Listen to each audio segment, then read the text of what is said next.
Sniper 150cc. Ayun, para sa lahat ng mga naka-sniper dyan at gustong mag-apply sa Joyride MC Taxi.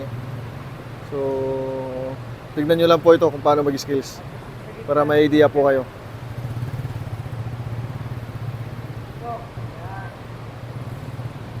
Basta malipis lang yung kain nyo dyan sa pagliko, makukuha nyo talaga yan. Hindi kayo tutukod yan. Yun, oh. Galing. Galing na yung sniper na to. Noong una bagsak kasi kinabahan pero ngayon nakuha niya na agad. Normal lang talaga ang kabahan. Kaya huwag kabahan para pumasa kayo. Okay.